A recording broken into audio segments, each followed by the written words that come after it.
Okay, welcome to the channel, Richard Poe, who came out with a new book, How the British Invented Communism and Blamed It on the Jews. Welcome to the channel. Thanks, Alex. Glad to be here. I was very surprised to see that book on Twitter. Somebody posted the cover and said, this looks awesome. And I looked at the cover and said, okay, this looks awesome. How the British Invented Communism and Blamed It on the Jews. So somebody actually wants to reconstruct secret operations surrounding the revolution in Russia without being soft and without falling back on conventional conspiracy mythology. So my first question would be, how did you come into contact with traditional conspiracy ideology, and how did you discover that it does not explain history or the history of communism? Well, in some ways, this is a lifelong quest for me, this particular subject, because um, my interest in the Russian Civil War goes back to childhood because my grandparents, my father's parents, actually lived through the Russian Civil War. They were Jews in the Russian Empire, and they left and came to America in the early 1920s. So they were actually in Russia, in the former Russian Empire, throughout the entire length of the Russian Civil War. They experienced it. And as a kid, I was always very curious to know what sorts of experiences they had. But there was this sort of shushing up that went on in our family where we were told, oh, don't ask grandma and grandpa about their experiences in Russia. They don't like to talk about it. It was so Sure. unpleasant. So it was kind of almost a forbidden topic, which of course made it only more intriguing and enticing. Um, and it's kind of a mysterious topic anyway, because aside from movies like Dr. Zhivago, you just don't hear much about it. It's neglected. You don't see a lot of books about it, certainly not movies. It's not really in the popular consciousness. So I always had this tremendous curiosity, and because of the family connection. And I went on to study Russian in college. I studied briefly in the Soviet Union summer session. I became very interested in Russian history. But at the same time, I'd say starting from when I was in my late teens, early 20s, I really started delving into what I guess you might call traditional conspiracy literature. Sure. Um, my idea of conspiracy literature is basically anything that challenges the mainstream. So when I started getting into this, some of the books that I was reading were things like Holly Sklar's Trilateralism. Hmm. Came out in the late 70s, and that book was maybe, as you know, was it was basically a collection of academic studies, including peer-reviewed studies by left-wing Marxist um, academics about the trilateralism, about the Trilateral Commission, and what it was supposedly doing, and that it was a terrible plot to take over the world for globalism. In Yeah, those so days, crazy, globalism crazy was large, outrageous capitalism, right? This over the top right, thing. Okay. right, exactly, and totally from a left-wing Marxist point of view.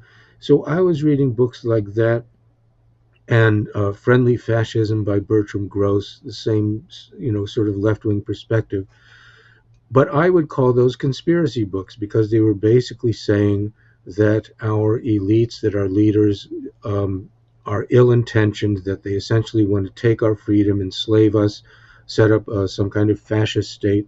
So to me, those are conspiracy books. For others, especially on the left, they might be deemed responsible academic books. Sure. But I was also reading real conspiracy books, including people like Eustace Mullins, for example. Federal Reserve, right? And The Federal Reserve book.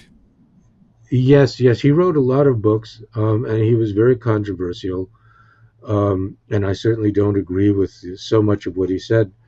But I believe it was in Eustace Mullins that I first encountered this idea that the British had been behind the Russian revolutions and the Russian Civil War. That definitely was in Eustace Mullins, But but as he was was so, laser focused on this idea that Jews controlled Britain back then, right? I mean, this is how I yes, remember exactly, when he says right. Britain. When he says Britain, he means the Rothschild conspiracy that supposedly took over Britain with nothing but loans and a courier system. And so, yeah, so we gotta be careful when people use these terms like the Jews or the Brits, right? You gotta look into, what specific Brits are you talking about?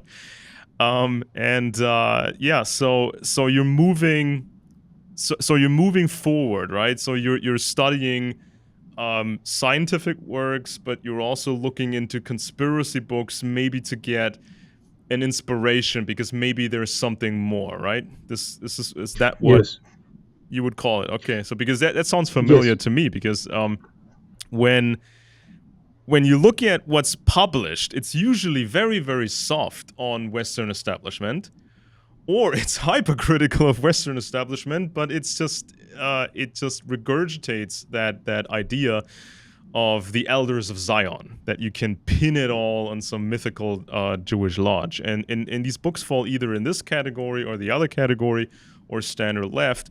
But I suspect that you were not really happy with those boxes, right? With those categories. yes, exactly. And I was reading everything from the far left to the far right, and I wasn't happy with the left because I felt it lacked precision in blaming capitalism, an abstraction called capitalism or capitalist principles. But that's not name the names. Who are the people? How does it really work? And on the right, what I found is almost every conspiracy writer eventually uh, named the Jews as being the head of the snake, and I just didn't buy it. I found that improbable for all kinds of reasons. So I just continued exposing myself to every kind of conspiracy literature, if you want to call it that, from across the board. But in the meantime, pursuing a career as a mainstream journalist, a mainstream writer, and in that capacity, I ended up working for a think tank with a guy named David Horowitz, whom some might call a neocon. I don't think he would call himself that, but I sort of got into that whole neocon world of people who were writing from an almost quasi-official viewpoint of defending national security policy, Right. promoting the war on terror, and all that kind of thing. So in a sense, you could say I during that time when I was working in the think tanks, uh, I was kind of a propagandist, you might say. I was a quasi official Yeah, propagandist, but isn't it the and case that every one of these standard categories, every category has something to offer, right? They have some things they get right, some things they get wrong, some things they're not really precise about, some things they are precise about. So it's like whatever category you're in, there's things that make sense, but there's also something missing, or there may be something in it that's just not right. And sort of in my career, I I also tried to understand every single group out there, every single box, and eventually I thought, well, because they're using historical arguments for everything, they say in the past this happened, and that's why we have to do that thing now. They're all using historical arguments, but these people are not necessarily good historians. And if everything they say is based on a historical argument, maybe I should go further back in history and try to get smart about some slightly older history, because I was focused on the 20th century and I thought everything before that was done and boring.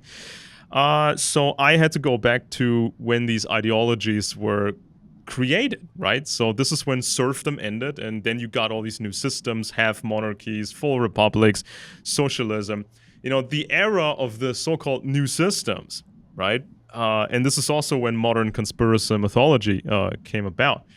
And when I was fi- figuring out what the empires were at the time, when these modern ideologies were sort of created or established, um, I was wondering why historians never really tried to understand the intelligence capabilities of the past. You know, the British Empire, the French Empire, the Russians, everybody. You know, they had big empires. Obviously, they would need big intelligence capabilities to do things, but, you know, historians, they haven't found any convenient stacks of paper, so they just assumed there were no grand intelligence capabilities back then.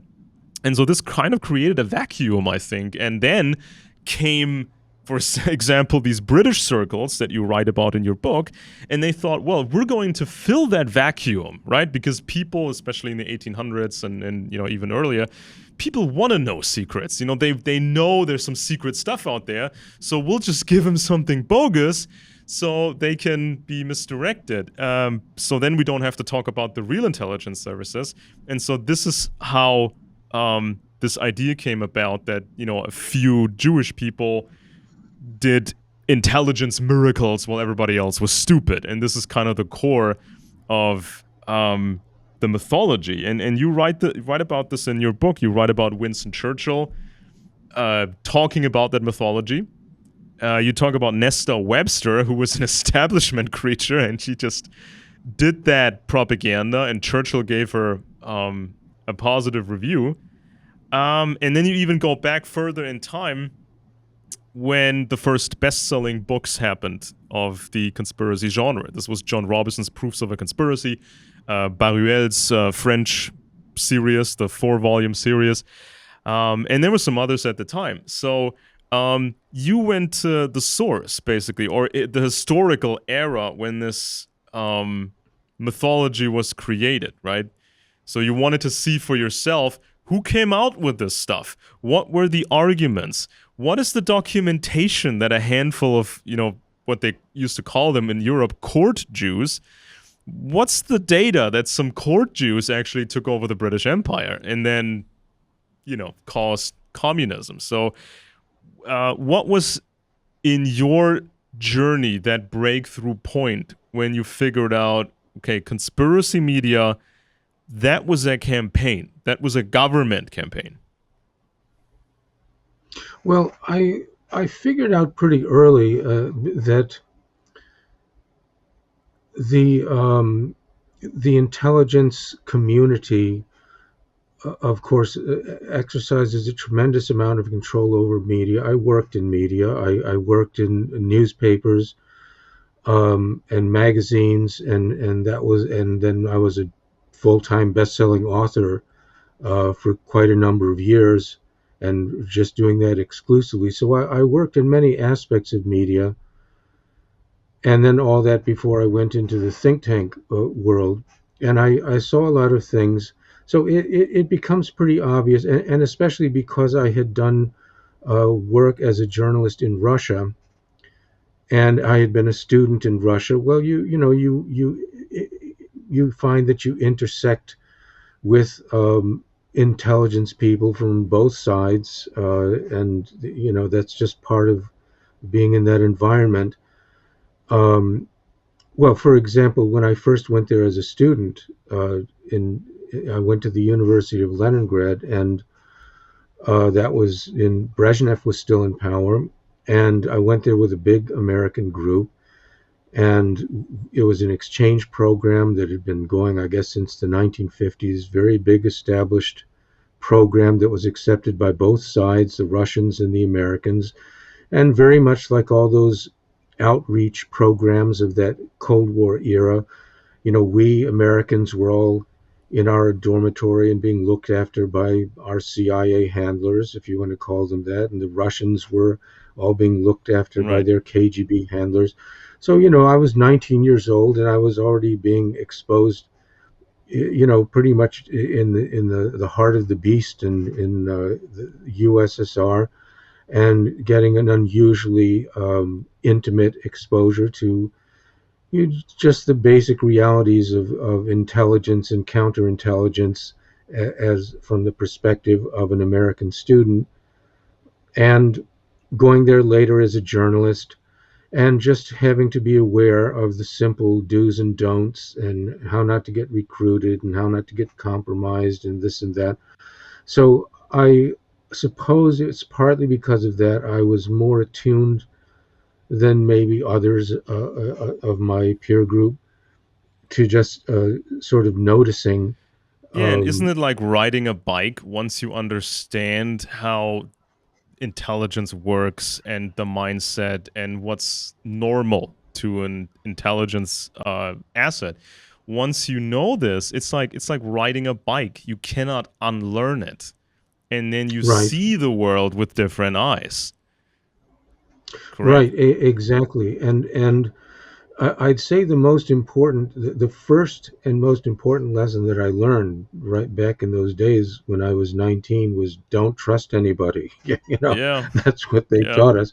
That anybody you meet, especially any Russian, you Well, yeah, must and assume especially they're very likely. when people tell you a narrative that's the kind of narrative you may want to hear, or something that is tailored to your tastes, or it sort of seems to provide something specific that you're missing in your life or your career, right? Right. And so because of that, as I moved on and I became, let's say, a mainstream journalist, as I said, newspapers, magazines, etc., I just continued looking at the world that way and noticing that, and reading things, of course, about the published exposés and works about the influence of the IC, the intelligence community and media. So I was fairly knowledgeable about that, and I just simply, uh, I don't recall reading any particular books or reports on this, but I simply naturally applied this to the Yeah. alternative media as well. I assumed the same thing was going on, Well, to me, and when I mean, I think uh, this was about 2017. I had set myself up to do a project. I wanted to do a study on my own study on 200 years of conspiracy media, right? So mm, I read the very first thing. I start with John Robison's Proofs of a Conspiracy, a legendary best-selling book, shortly after the French Revolution, and so I understand that this author Robison, that he comes from the Royal Society, the scientific organization, and he's well connected, and he praises the British king, and he says that British, especially British Freemasons, are super great, unlike the French Masons and the German lodges, and so on and so forth. And so I read this thing first because I wanted to do it chronologically. So I read John Robison's book, and by the last page, I'm thinking this was written by an intelligence service, because it's mm, just that kind of a campaign that you would see today, and it seemed to fulfill more than one purpose. Because the book was designed just like the other bestsellers that came out at the time. It seemed designed to create more chaos in France, to paint like the revolution as satanic anarchy, evil conspiracy, while at the going around everybody's backs, the British also said the opposite. They also spread the opposite propaganda. So this created more chaos in France, which of course Britain benefits from. And I noticed something else, because when before these conspiracy books came out, the Bavarian Order of the Illuminati went bust, right? So they had some tradecraft problems. They lost some important data. The Bavarian police got hold of internal documents and membership lists. So then the stuff was plastered all over the media at the time, the newspapers and pamphlets. So this was a great embarrassment. And when I look at the membership list, I see some very powerful people there from the high-ranking aristocracy, which was tied to Britain, because most people are. I think most people should have a basic understanding that Britain's ruling aristocracy is very, very German. And so I found these very powerful people as members of the Illuminati, princes of Hessen and Braunschweig and Hanover and this sort of stuff. And so I thought, well, isn't that interesting? This order, which seemed like an intelligence front, this was an pseudo-enlightenment intelligence front to me. So this Bavarian order of the Illuminati is done and over. Everybody's talking about it. So, and then these British or pro-British circles, they come out with these conspiracy books, and these conspiracy books say, well, yeah, that Illuminati stuff, that was like this one guy, Weishaupt, and he fooled everybody else. Mm-hmm. Everybody else didn't really know what they were getting into. They thought it was a nice Enlightenment group, and there may be some other forces involved, like maybe some French forces or some things we don't even know about. So this was like a clear diversion to me when I read this. And so I thought, wow, that's who created modern conspiracy media, basically these Illuminati circles and British aristocratic circles, these powerful guys. They create conspiracy media, right? I mean, that's just an astounding thing to me. And so then in your book, you talk about, this is chapter 24, you talk about the German Illuminati, and you talk about constructing the Judeo-Masonic conspiracy, right? When we moved to the next stages of conspiracy media, and then it became all about the Jews, meaning small families like the Rothschilds, who worked for the British Crown, for example, and who were recruited, initially by the House of Hessen. The House of Hessen, built up the first guy, Meyer Amschel Rothschild, to perform tasks, right? And then he was handed over to the British Crown to perform some more tasks. And ironically, the Brits, who controlled conspiracy media, these Brits also controlled the Rothschild, as I see it. So the British must have known, especially the House of Hessen, which also includes the Tsars in Russia. I mean, to some degree, they must have known this conspiracy mythology is completely false. The Rothschilds did not run Britain, right? I don't think they do. Of course, there seem to be a lot of people today on social media, some of them who seem to get pretty heavily boosted and get pretty high engagement numbers, who are saying just that, which is part of the reason I chose to write this book at this time. I was seeing what seemed to be a re-emergence of the anti-Jewish narrative, and coming from the same source, in my opinion, which is Great Britain. And the same anti-Jewish campaign that I write about in the book, which began in, let's say, 1919, 1920. And I think I presented compelling evidence that this wasn't just Winston Churchill sounding off about some personal opinion. This was clearly an official propaganda position of the British government, sanctioned at the highest levels. Churchill himself was, of course, a cabinet-level minister. He was the war secretary. And he was an aristocrat. He was from an aristocratic family, the Marlborough clan. Correct. And the thing that I find striking about Churchill, personally, writing that article, I start the book with an article he wrote in February of 1920, where he basically... The good Jews and the bad Jews. He calls it something like the struggle for the Jewish soul, and then he explains these are the good Jews and these are the bad Jews. Right, and the bad Jews, of course, that he was referring to were the ones who he said were mainly responsible for Bolshevism.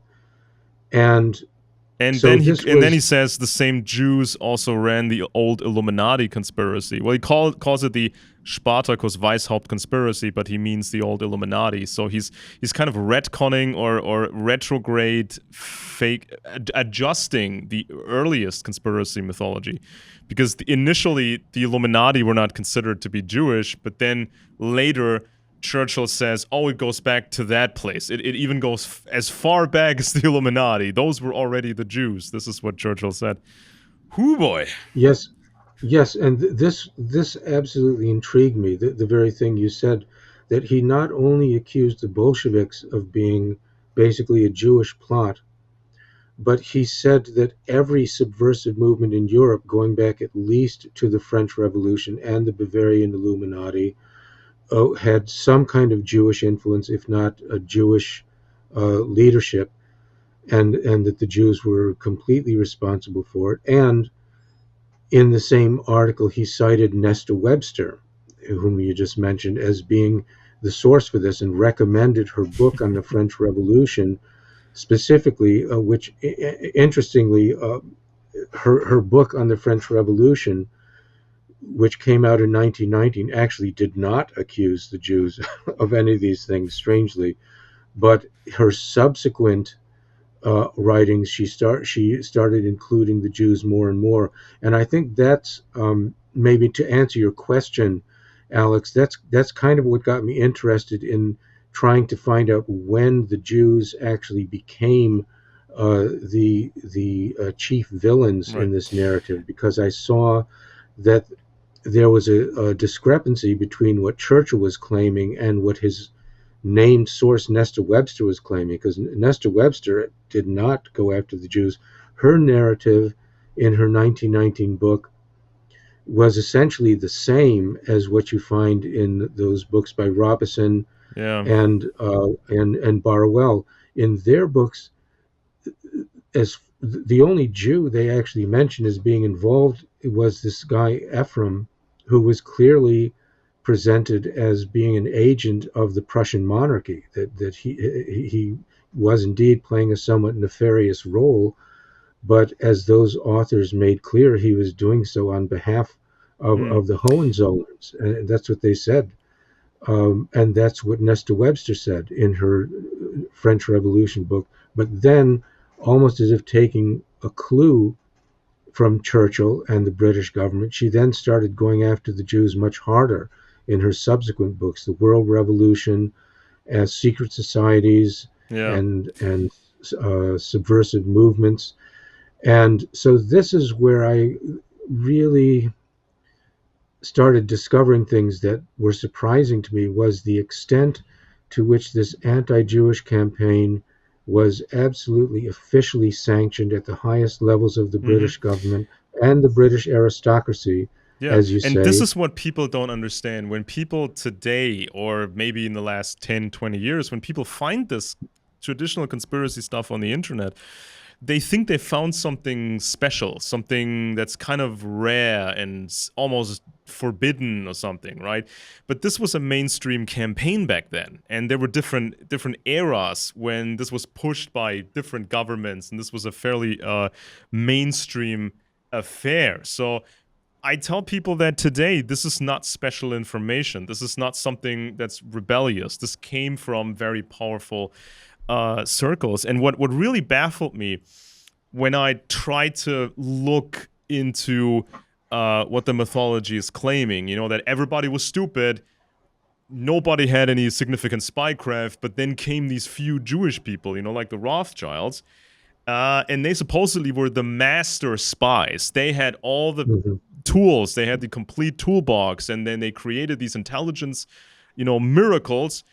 Everybody else was stupid. But then I asked these people, because I said, I can't find anything, any special technique that, these few Jewish people supposedly had. Where's the magic technique? Where's the new trick? Where's the special tool that they had? And so then these people tell me, well, they had a courier system. The Rothschilds had a courier system, but those existed even in ancient times. Everybody had a courier system. And then they say, well, they made a bank, and they gave out loans. And I'm like, that was not a new idea either. And the Right. British Empire, being as powerful as it was, especially in the new era, since King George I, the British were not stupid, and the aristocracies were not stupid. They must have had spycraft. They must have understood the spy world. So why would this large experienced group of experts, why would they be fooled by a few Jewish people?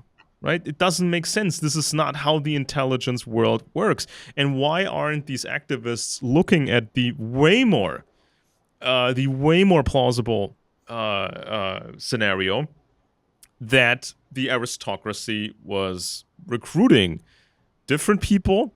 The House of Hessen was recruiting the small Rothschild family to perform tasks. And if you recruit someone, you want to control that someone.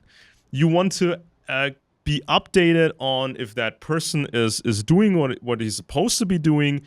You check from different angles. You make sure that this person stays honest with you.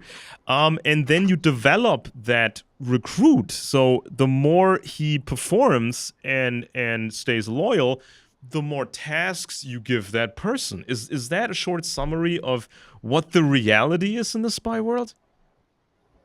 Well, I think so. Yes. I mean, that seems perfectly logical. And I guess what you're saying is that if these Jewish uh, families, these banking families and so forth, such as the Rothschilds, if they were uh, presenting some kind of threat to the state, especially a threat of taking over, of Oh yeah, actually gaining control of the state, gone tomorrow. what what were these European states so helpless? Did they have no counterintelligence capability to identify such threats and to move against them? And I guess that's what you're saying, Alex. That how did these kingdoms, how did these empires survive so long if they were so helpless? Yeah, and we And do have just a short point before I forget about this. I mean, we do have a historical record of the laws in Britain. If you so much as conspired just hypothetically against the crown, this was considered high treason. Any sort of meeting, that's about, removing the king from power, anything of that sort was regarded as high treason, and they would publicly torture you to death for that crime. So this is the situation. So if any Jewish or non-Jewish banker, if anybody would try to stab these people in the back, these people would be gone tomorrow, and their families would be threatened. And this is like old European history. This is when the era of the court Jews. You didn't have much of a choice when the aristocrat would say, "You work for me, and if you work for me, the whole Jewish community in this city or this area, the whole Jewish community will benefit from your cooperation. But if you screw me over, the whole Jewish community suffers, right?" And I think that's how, that is one of the main reasons why, some Jewish people were recruited in that way, because they knew about specific areas of expertise. They spoke different languages, especially languages that were not common in Europe, and also you could control them more easily because Jews did not have their own empire they could escape to. There was no Jewish imperialism. They had no empire, so they had to they had to get themselves recruited. They had to serve these aristocracies, and it was easier to control them because they had nowhere to run, not really. And if you stepped out of line, your entire family and the entire local Jewish community was in grave danger. Does that make sense from an intelligence standpoint? I mean, even if it's pretty ruthless and pretty awful. well, it certainly makes sense to me, and I think in particular I know a lot more about the what was happening in Britain than the House of Hessen and some of these things you're talking about. I'm not that familiar, but certainly the British intelligence has been very Well, I sophisticated think the and house very powerful. just so the viewers understand, the House of Hessen, for example, um, they were named after a German place, but this is like an international family. And so you have like these clusters of specific aristocratic lines. You have the House of Hessen, Hanover, Schleswig-Holstein. In these families, they originally controlled some smaller German territories, but eventually they took over the British throne in 1714 with King George. And at that time, the aristocracy wanted to not be in the spotlight so much. They would rather rule more from the shadows. So when we're talking about the House of Hessen recruiting someone, I think that's almost the same as saying British intelligence, because Britain became their main base. So this is what you're talking about. This is, you could say, British intelligence, but of course they have other names too. Well, that's very interesting. I was aware that King George III, who of course is a major figure in our history, American history. I was aware that he was of German background, and also that he has some connection with this Hesse Darmstadt, Oh yeah. because of course in our revolution, a lot of the troops who were sent to fight us were Hessian mercenaries, Hmm. and that's a big part of our history. But it's not something that is really explained very well to us in our history books. It's kind of glossed over in a maybe a deliberate way to some extent. But that's fascinating stuff. What I was going to say is just that my assessment of the strength of British intelligence, I don't pretend to be any sort of expert on that, but I simply judge by the results that when the British establishment sets out to do something, they have an extraordinary record for accomplishing it. And this Mm. especially is visible to me as an American in the way they have manipulated our country for centuries, since the colonial times, through the whole process of our gaining independence. Well, I Uh, think I think that Skull and Bones is a British network. The mhm, this originally Yale based society that was tied to the creation of the OSS and the CIA, and ironically, Skull and Bones people played a specific role in selling important technology to the early Soviet Union. And when I look further and further into the past of Skull and Bones, I see a lot of people associated with Britain. I see a lot of British fingerprints on that. And when I say British, I think this is like a specific cluster of aristocrats, and I was not aware, years ago, I was not aware how big it was, because I thought aristocracies were like, not that big, because mhm, they had a throne and they had their brothers and their cousins and whatnot. But some of these clusters are surprisingly large, and I think mhm. that they probably had some significant intelligence capabilities. Then they took over Britain, and I think they when they stopped fighting the war against the rebels in America, they continued the intelligence war indefinitely. And this is something that has never really properly been looked at by historians, I believe. Well, you're saying the intelligence war in America. Yeah, yeah. It's like the British were stopping the British were no longer shooting at Americans, but they were just spying on America forever, and they could send all these migrants over, right? Because what were the most significant migrants that came to America, or the new United States? It was people from Britain or these German territories, right? How many Americans have German ancestors? So how easy would it have been for these aristocratic clusters who controlled specific German territories, how easy would it have been for them to send spies to America disguised as Germans or British or Irish or Scottish or whatever? Yes, exactly. And this is what I mean when I talk about their record of success, because Yeah, it British goes back to the Empire was question, huge. right? And but specifically their success in manipulating the United States to do what they wanted us to do. And so what we find after a whole century, let's say the 19th century, of all kinds of trouble with the British, including intervention in our Civil War, trying to help the South to win, and almost succeeding. And I would mention too that the British actually instigated the Southern uprising. And they had been doing it for decades before it actually happened. There was a British agent named Thomas Cooper who came to the U.S. In the 1820s, if not earlier, established himself, became a judge. He became a very important person.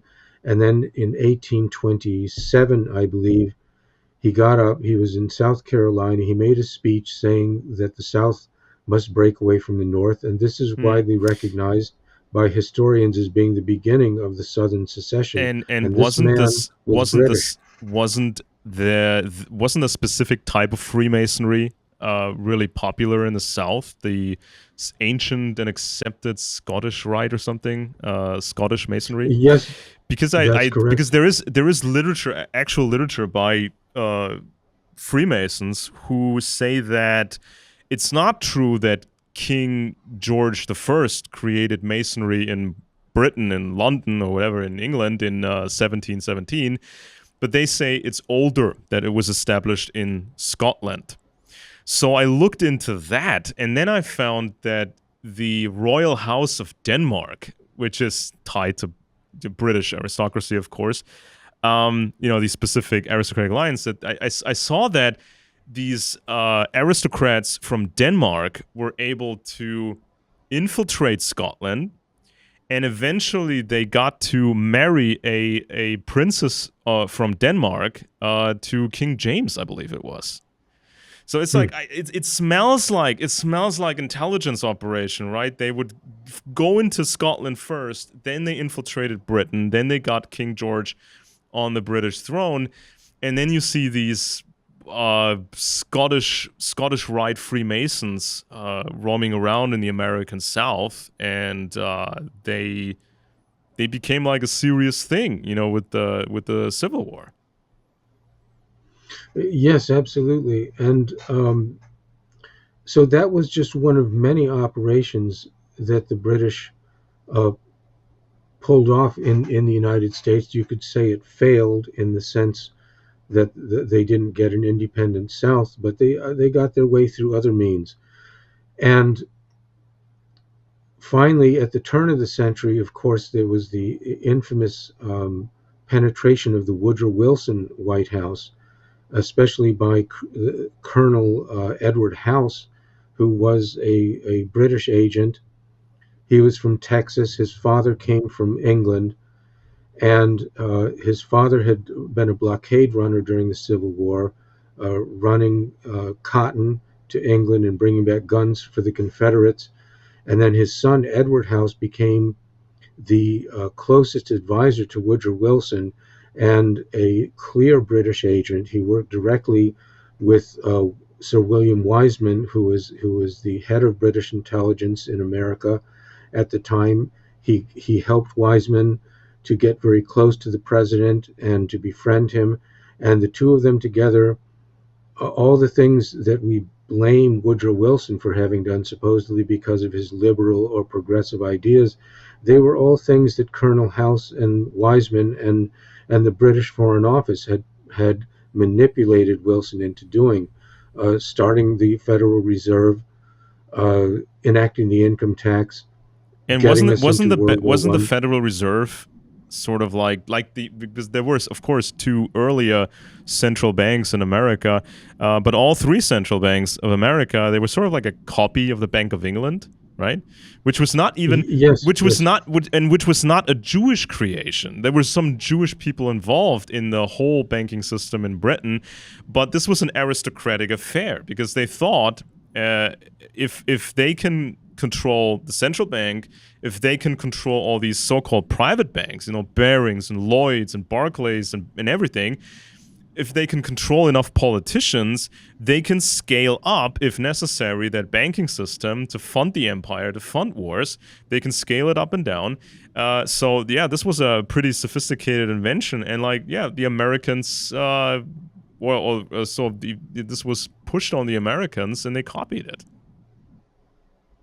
Yes, exactly. And there's no question that those very men that I mentioned, Colonel Edward House and Sir William Wiseman, maybe not Wiseman with the Federal Reserve, but with everything that came after, but Sir Edward Grey, who was the Foreign Secretary, these men all worked closely together to manipulate Wilson, and it was almost a standing joke between them how easily manipulated he was.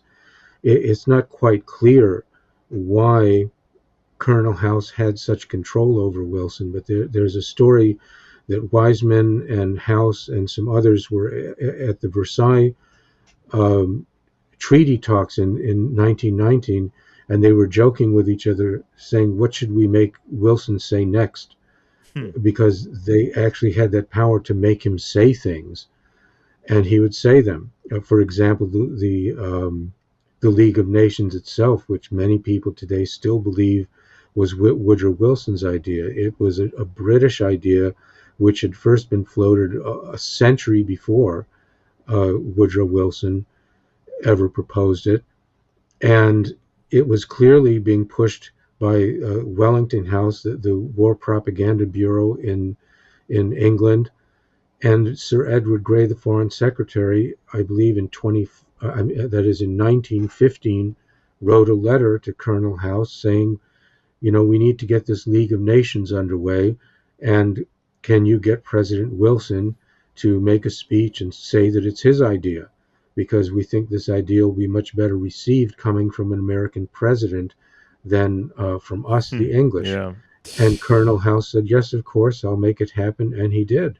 And he To pitched. this day, So he most pitched people- it. He pitched it with the clever marketing, so it wouldn't. So it would fly. It would pass as American. Right. Right.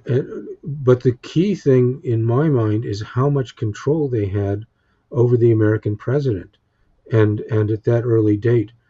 So the whole rest of the 20th century was one British operational success after another in this great project of bringing the United States into a permanent military alliance. Yeah, and and an I essential think they union. did it. I think partially the British accomplished that through these universities. It wasn't just Yale; it was also Harvard and these people, because the British had this thing called the Royal Society. This was kind of the dominant scientific organization in the world, and I think the Royal Society was heavily used for espionage as well. And so they had so many scientists, and they could then, I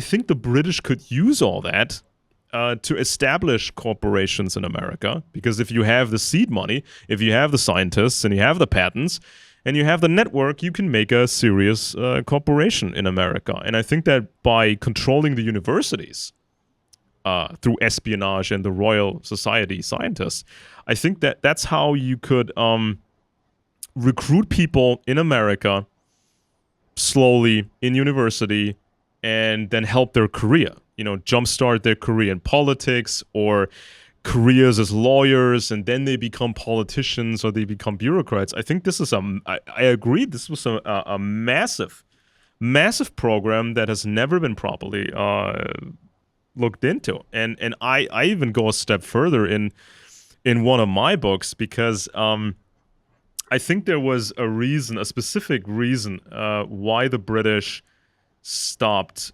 their military campaign against the rebels. I mean, they continued the spying, okay, but I think they stopped the fighting because they thought if Britain could retake control over America covertly, this would keep the French away. And the French had significant territories in America at the time, which they sold later. But before that, there was always a danger of, the French and the Indians attacking the 13 colonies. So this was a massive problem for these 13 colonies. And so by having this American independence subverted by British intelligence, by having this official American independence, that kept the French away. Because the French thought, well, we could work with the Americans because Britain is our mortal enemy, right? I think there was some strategic considerations when it came to that, because it really kept the French away, and this is what Britain ultimately wanted. And for a long time, or until today, nobody can quite tell how close Britain and America really are, and it's a strategic advantage if nobody knows how big is this British Empire really, right? Because if you know how big it is, it's vulnerable. But if you don't know where it starts, you don't really know where it ends. It's much safer for the British, I guess. Yes, and the thing that really intrigues me and in a sense spurred me to finally write this book, as I became more and more outspoken on this issue of British influence and its history in America, I started finding more and more people pushing back on Twitter, on social media, and saying, well, who is Britain? Who really rules Britain? And what they were saying to me was that there is no Britain, that Britain is really simply ruled by the Rothschilds. They control it. So why don't you just come out and say it, Poe? Sometimes... And it was put just as a challenge. Oh, you're just covering up for the Jews. You know who rules England. So it comes down to this question too. Even if once you succeed in making people start to look at this question of British influence in America, which is difficult enough in itself because that's not what we read in our history books. But once you get them to that point, then the fallback position comes at you. The second line of defense is, well, is there really such a place as Great Britain? Is there really such a thing? Or is it just a territory of the Pax Judaica or something like that? And then where do you go? So it got to the point where I felt I really have to address this. And it's really being pushed now, this anti-Jewish narrative in a way very reminiscent of the era that I wrote about in my book in 1919, 1920, where temporarily the British government, and it was the government itself, was really coming across with a very strong anti-Jewish position and blaming the Jews for the Russian Revolution, when in fact the British government itself had been and deeply complicit in that. Isn't it kind of an obvious strategy to not just have an operation for regime change like in Russia, but to have an information operation simultaneously attached to that, so you have some other narratives that you can tailor to specific target audiences, right? Because when we talk about Russia and that revolution, I mean, of course we have to ask the motive. Why wouldn't the British get more involved? Because the British had the option of sending more troops to Russia. The Americans certainly had the option of sending significant troops to Russia and destroy communism early, right? I mean, and there are different opinions, there were different studies back then, how expensive it would be, what casualties to expect. The British were operating on a strangely pessimistic estimate. They would say we'd have to spend a fortune and have all these dead soldiers just to make small gains in Russia against the communists. And the French said, no, we see this completely the other way. According to our French estimate, we could actually achieve a lot with very little in Russia. So, obviously, because this is the historical record, Britain, and this is what I call it. Britain says, well, we want Russia to decide its own fate. We will not get involved. The Russians need to decide their own fate. The battle of the whites against the reds. I call it watching Russia burn to the ground, because I think every professional at the time should have been able to determine the reds would win. They already controlled the weapons industry, and the whites, they needed weapons from abroad, and so everybody could tell this would be a horrendous civil war. The communists would win. Britain made that decision, as far as we can tell, and they talk about that decision. We just let Russia figure this thing out. Of course, the British wouldn't say we were involved. And so we have to ask ourselves what the motive was. What would be the motive if we put ourselves in the minds of these British elites at the time? What would be the thought? Why would we want to let the communists win in Russia? And in my books, I run different scenarios, and you cover this, of course, in your book. How the British invented communism and blamed it on the Jews. Now, you talk about the animosities between Britain and Russia, right? So there's one motive. You don't like Russia, and you just think that, well, if they kill each other, things are much calmer for us, British, right? So that's one possibility. That's one scenario. Because I thought that, when you look at real life communism for the average citizen, it's not too different from peasant serfdom, right? And so when I thought about, real life communism in Russia, and I thought, why would these British aristocrats support communism in Russia? Then I kind of added 2 + 2 and said, well, maybe the idea was to have a modernized version of serfdom and try that in Russia, because that may be, the future for some very powerful circles. Because I think the British faked their own enlightenment, going from like this traditional system to a half monarchy, whatever.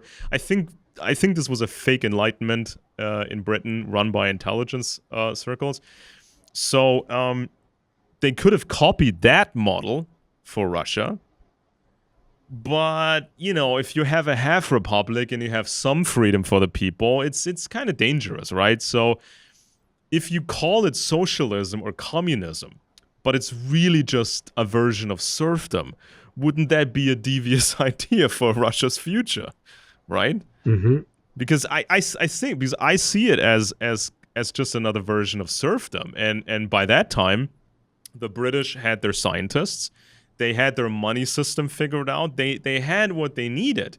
They could always create more scientists and create more, intelligence officers and military officers. They had that nailed. So the British didn't want more freedom for the people.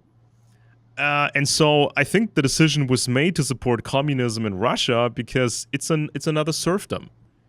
And it's like, you can feed it with Western technology. You can keep it alive with Western technology, but there's zero freedom. And if you can run this for a long time, or if it works out and you can work with the communists, then it's smooth sailing, I guess. Maybe that was the calculation, and maybe it went off the rails. I think that maybe the British had to, maybe the British ultimately had to settle with the communists in some sort of a secret deal, because I think Soviet intelligence heavily infiltrated Britain.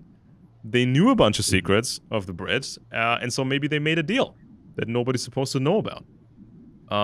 And this is like something, these scenarios we have to run, right? Well, I agree with everything you said, including the ulterior motive of trying to find a different path to serfdom through communism, and this is something I discuss in my book. But I also agree with your suggestion of a secret deal between the British and the Russians. This going back at least to the time of the revolution and the Bolsheviks. We know there were many secret deals of various kinds. One of the deals I discuss in my book is how Trotsky, who was a known British agent, actually one of his first acts when he became the foreign minister or foreign commissar, as he was called, for the Bolsheviks, is he renounced the Constantinople Agreement, which by which the Allies, Britain and France, had promised to turn over Constantinople to Russia after the war, assuming they won. And Trotsky completely unilaterally renounced. They said, no, we don't want Constantinople. You guys can keep it. And then immediately after, he renounced all Russian interests in what we now call Iran. It was called Persia in those days. Russia controlled half the country, the northern half of the country, with all of its newly discovered oil fields. Trotsky said, oh, we're Bolsheviks, we're idealists, we don't want oil fields. We'll just turn them over to the British. And so the British, they got off the hook with the Constantinople Agreement. They were gifted the entire nation of Persia or Iran and all of its newly discovered oil fields. And with this bounty, which they received directly from the hands of Trotsky, their agent, they founded the Anglo-Persian Oil Company, which now today is called British Petroleum. Yeah. And this was not only a huge and valuable prize, it was probably the most valuable prize of World War I. In and of itself, it would have been sufficient to fight the war, at least from an elite point of view. Of course, not from the point of view of all the innocent people who died. Wow. I mean, it's like before the revolution, okay? Because I looked at Russia's structure and its problems, and of course the peasants were freed very, very late. Other countries had done away with serfdom. They freed the peasants sort of generations earlier. So the Russians were still stuck in that system. You had the czars, which were from, what you call them the Romanov dynasty, but it was sort of a mixture of the House of Hessen, Schleswig-Holstein, and of course they also had some genuine Russian roots, but it became very Germanized over time. So you had these weirdo Germans, very closely related to Denmark, very closely related to Britain. So these were the czars, but they didn't have absolute power. They had to share the power with the regular Russian or genuine Russian aristocracy, the so-called whites, the Slavic aristocrats. And as far as we can tell, the British really didn't like the whites at all. Neither did the Americans. And we do have some historical records of the British discussing intervention versus non-intervention in Russia. And the argument was at the time, we don't like these whites. We don't like Kolchak, and we don't like these white guys. So if we get involved, if we actually fight the communists, if we destroy the communists, we will thereby help these whites. And we do not like them. We don't like them at all. And so this was kind of the situation in Russia. And I think that was also kind of a motivation for the British to get involved. Because if you look at it like the British looked at it, who knew what was going to happen to Russia? There may have been some kind of upheaval in Russia, whereas, the whites, they just get rid of the czars and no more, aristocratic influence from the outside, right? And so Russia could actually, in the next step, Russia could make deals with other countries. Russia could make deals with the French, the arch enemy of Britain.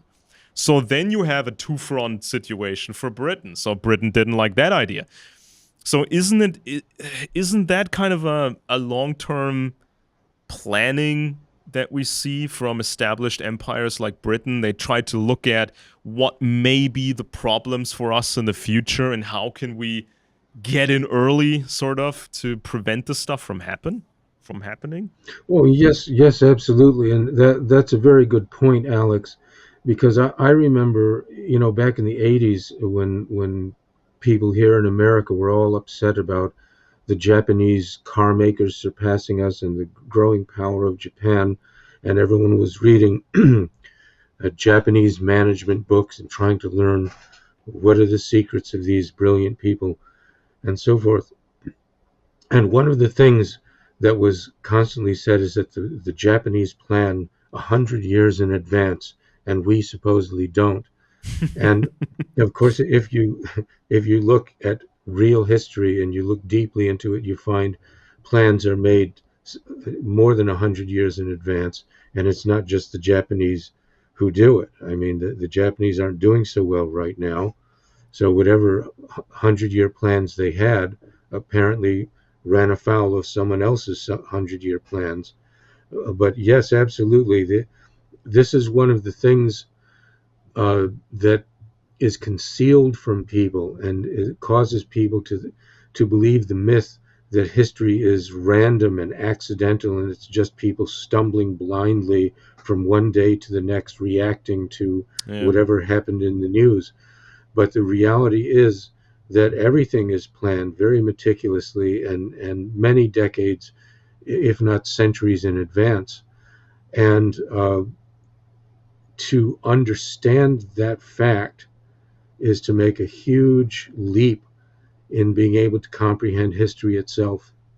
Yeah, and so when I read your book, I mean, it's like you're really interested in the penetration of the intelligence penetration of the communist movement, not the one by the communist movement, because we do have, there's really good literature out there, and there's always been good literature out there on communist intelligence infiltrating us, right? So anybody who's interested in history, of course, needs to have read these books. But what about other groups early on, other groups infiltrating the communist movement? I mean, this is something that many never even talk about. They never even consider it. But and then of course they try this whole Jewish conspiracy thing. But if we look at it from a realistic perspective, the peasant serfdom was over. The empire, especially Britain, figured out, well, there's this thing called modern science, and we want to control it with the Royal Society. So if we put these citizens in factories and schools, they can make cool stuff for our imperialism. But we do have we need to have some sort of a political system where everybody has the feeling they can be involved. So what is the political landscape going to look like? You're going to have those people in society who used to be privileged in the old system. They have a lot to lose from change, so these became the conservatives, right? Then you had sort of the middle ground in society. They got something to win, something to lose. They became the political center, the Enlightenment, right? And then you had a lot of people who had nothing to lose and who craved the most change, and those became the political left. So when the political left started to appear a couple of 100 years ago, the left was totally vulnerable because there was no legal protection, really. If you were a communist socialist activist, conspiring and, running secret little printing presses and doing all sorts of stuff, the secret police would come after you.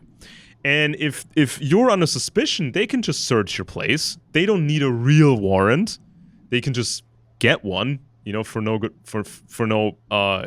with no effort. They can threaten you. They could threaten your family. They can make you confess everything you know, or they can pressure you into becoming an informant. And this was kind of the reality as I was researching this. This was sort of the reality for all kinds of movements, especially the left, because it was so radical. Nobody was protected from the secret police. They could do whatever they wanted. And so I think that, we have to look at this angle, and you do that in your book. how the British invented communism and blamed it on the Jews, and it's such a rare thing because everybody's hyper focused on communists infiltrating something else, but who infiltrated communism first? Now, the obvious suspects, in my view, is these ruling aristocracies in Europe, because they had the motive, not just to mitigate a threat against the ruling powers, but also, I think, to control a broader political system that was arising. Because if you control the left, you can string people along, right? You can give them a little something now and then to keep them from, rising, uprising and burning everything to the ground. And so, yeah, you have a clear motive. It was easy to infiltrate communism back then. And you talk about Karl Marx a lot in the book, which is hyper important because Karl Marx, he got aristocratic protection. He ended up in Britain. He married into the aristocracy, and the family he married into was even tied to the Minister of the Interior in Prussia, who was responsible for the spying, and there were also other connections to Britain. So, I mean, how important is this infiltration of communism? Well, that's a very good point that you made, and I see the infiltration of communism and the infiltration by communists as being two sides of the same coin. And I touch on this a little bit in the book when I discuss the Cambridge Five situation during the Cold War, because one of the issues that we Americans faced during our Cold War alliance with Britain was a very strange sort of apathy or nonchalance by the British toward counterintelligence, that they seemed to be extremely incautious, careless, even reckless about the possibility of penetration by the Soviets, to an extent that there were times when U.S. intelligence stopped sharing secrets with them, even though we had this Five Eyes agreement, because it was deemed they could not be trusted. And the Cambridge Five situation was sort of the epitome of that, where there were five very high level people, upper class, ruling class Englishmen who had gone to Cambridge and who, in many cases, were high level intelligence officers. And in one case, someone who had given atomic secrets to the Soviets, and none of these men were prosecuted. They were all discovered and found to be Soviet spies. Yeah, they And either escaped none of or them were, some of them, they spent a few years in prison. I think Klaus Fuchs, he spent a few years in prison, the atomic spy, and then he was released and he went to East Germany. It's a joke, right. I really. wasn't thinking. Yeah. Now the thing is, they really weren't punished. Some of them went into exile, and most of them were just forgiven. And so the Americans found this outrageous and couldn't understand it. And it was always attributed to, well, the British are just sort of careless and incompetent and whatever, none of which they are. And so my explanation for this is that the British simply had a very different relationship to the Soviet Union than we did, because Oh, for yeah. the British, their idea was the balance of power. As they came out of World War II, they were, of course, very grateful that America had sided with them and helped them win, but they were always thinking ahead, just as we were just talking about, planning ahead. And during the war itself, while Americans were dying in droves to fight this war for Great Britain, Winston Churchill in 1944 was worrying aloud to his closest advisors, what are we going to do at the end of the war? We're going to have the Soviets on one side, the Americans on the other side, and we're going to be in the middle, and we'll be crushed. So Churchill was already looking at the U.S. as a threat in the traditional British way, because this is Yeah. the British balance of power. And so this is where I argue the very idea of a Cold War came from, that the British said, We'll play off the Russians against the Americans. We'll get them fighting each other, and we will be kind of in the middle, making sure that neither one gets the upper hand. And I think this whole Cambridge Five situation was a symptom of that. The fact that the British were actually deliberately helping the Soviets, giving them secrets, betraying Oh yeah. American secrets to the Soviets in order to maintain this balance of power. That's my read on it. I could be wrong, but No, I I think find it very logical. I think along the very same lines, because if you look at the whole fiasco with Lord Louis Mountbatten, right? There's a new book on book out on Lord Mountbatten and his communist wife Edwina, and so they this is from a very well regarded historian, but you know the last chapter is so brutal and so honest about Lord Mountbatten, the way he was compromised, the Soviet contacts, how he basically sabotaged NATO for the benefit of the USSR. I mean, it's brutal. I mean, this the stuff that even the stuff that we can tell that's on the historical record, and I think that when you look at, or you just try to discover British spy networks in America, and you think about groups like Skull and Bones and some of these other universities there. I mean, this is kind of this would have been a unique position for Britain to extract information out of America and hand it over to the Soviet Union. And I think this is sort of the magical secret of why communist espionage was so effective, because Yes.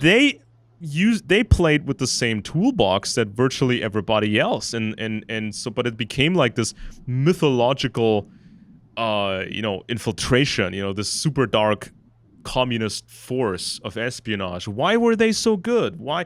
And usually the answer is, well, because we're in the West, we're so bad at it, because we're too stupid to do intelligence, or we're too timid, or we don't have the personality types for devious, deep operations or whatever. But I think this is just a bunch of excuses. I think that they were so good because we were so infiltrated already, and this drove people crazy, like counterintelligence people at the CIA, like James Angleton, because he was figuring out there's communist spies everywhere, but he could not imagine why it could even come to this point. Why it seemed like these people are everywhere.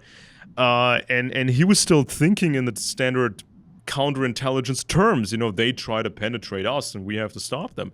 But what about all this other stuff that came before even Angleton's time, right?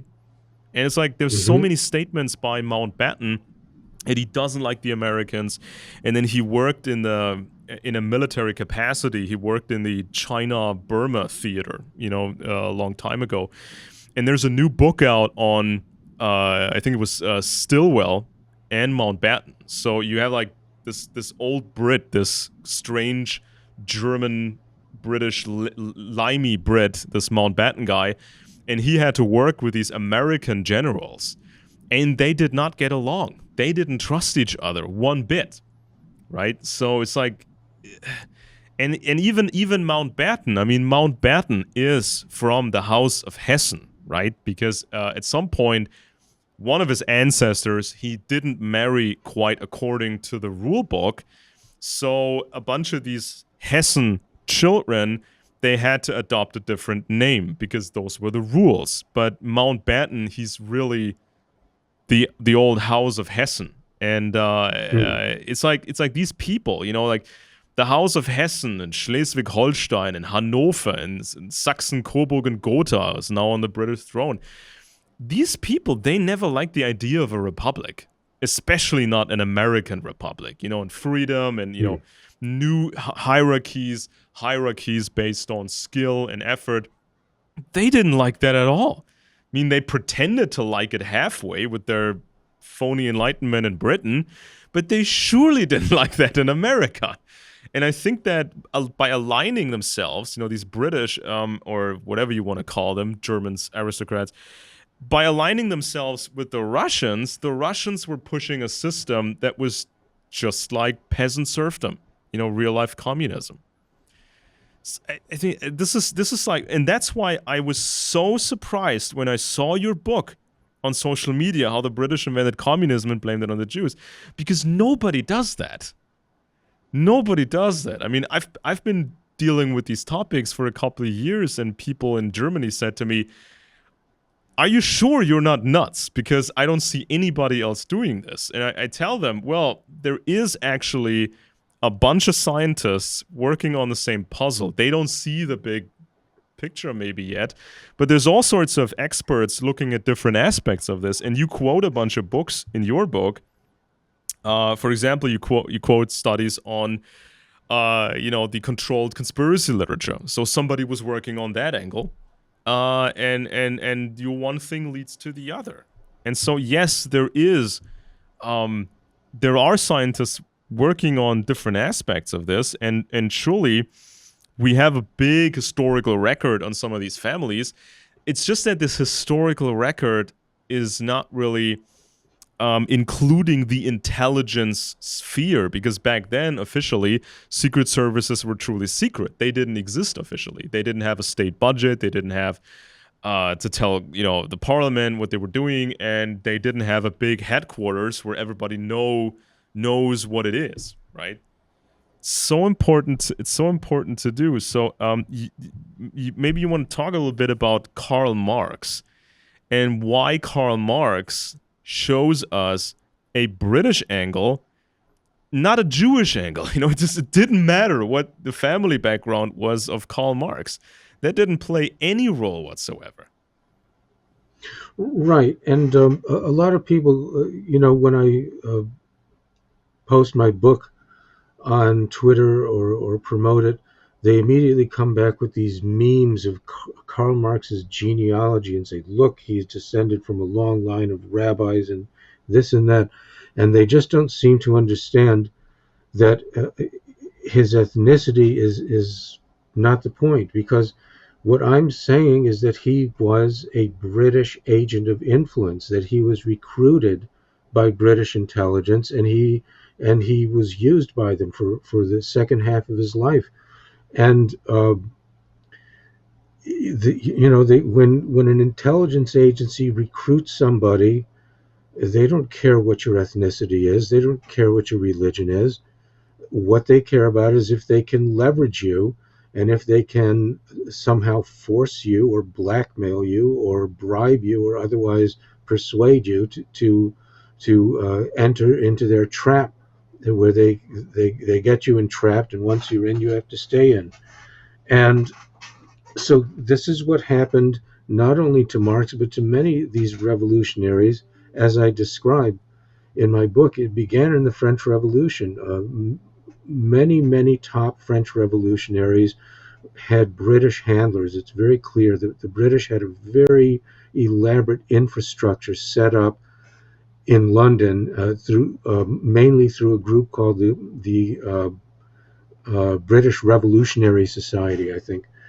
And they actually, through this British group in London, they created the Jacobin clubs in France. They sent over a lot of fake English reformers and revolutionaries who were espousing socialism, communism in various forms, or proto-communism at that time. And they just recruited French revolutionaries. And in particular, they recruited a guy named Gracchus Babeuf, who was one of the more extreme French revolutionaries. He tried to overthrow the revolutionary regime. He was executed in the 1790s. But Marx and Engels called this man the first modern communist, this guy Babeuf, and he was a British agent, or he was a man who was under direct British intelligence handling and control and manipulation, including in the formulation of his ideology. So Marx simply followed in this pattern, which you see repeatedly throughout the whole age of revolution in many countries, where the British either went into the country or they invited the revolutionaries to London, because it was considered a safe haven with freedom of speech. And that's what happened to Marx. So Marx was kicked out of a number of countries in Europe. He took refuge in London, I think in 1849. And in London, it was the revolutionary capital of the world, and the British government wanted it that way. They wanted Yeah. all these revolutionaries to congregate there so they could keep an eye on them, befriend them, Oh, and and recruit them, those who before I were forget this recruitable. point, a really quick point here. What many people really don't know is that in that period that you described, when Marx went from one country to another, or he went from one part of Germany to the next, because Germany was not that unified at the time. It was very much a chaotic patchwork of different areas ruled by different people. And so, what people generally don't know is Marx went from one communist newspaper to the next, one project to the next, causing nothing but friction and trouble. He was famous for that. So whenever he would scheme his way into a new paper, he would immediately start these feuds and start attacking everybody in the communist movement. And when they responded, he would then respond again and again and again. So this is why um, eventually he came under suspicion, even at the time, of being a government asset of some sorts, because this is what some assets are tasked with doing, not just collecting information, but also just creating friction, creating disunity. And when you look at his writings, I mean, it's almost impossible to understand in its original German language, and he wrote that mostly by hand in a very bad style of handwriting, and then he handed over the manuscript of his book, The Capital, and so it was intentionally written to be woozy, making it sound more sophisticated than it actually was. And so it's like, why of all people did he become sort of the prophet of communism? When he wrote these terrible books, he couldn't really explain how in communism you would find the right prices for goods and labor. He was just coming up with a pseudoscientific system, but it was all just about creating friction in society. And people accused him in Germany of either preaching, waiting forever for the revolution, or egging people on to do something stupid and get themselves arrested. I mean, why Mhm. not recruit Karl Marx? Why is that so hard for people to conceive? Because Marx became such a big figure of history? Well, anybody could be recruited for any kind of reason, so we do have to look at that. Well, yes, absolutely. And what happened with Marx when he came to England is he very shortly met. He was introduced to a man named David Urquhart, who was a Scottish aristocrat, a diplomat, and a secret agent. He was an intelligence agent who had done a lot of good work for the British government. He had been at the court of the Turkish Sultan. He had been intimate, a very close friend with the Sultan. He went to Russia and stirred up a rebellion against the Russian Empire among the Circassians. He was kind of an early Lawrence of Arabia figure, this guy David Urquhart.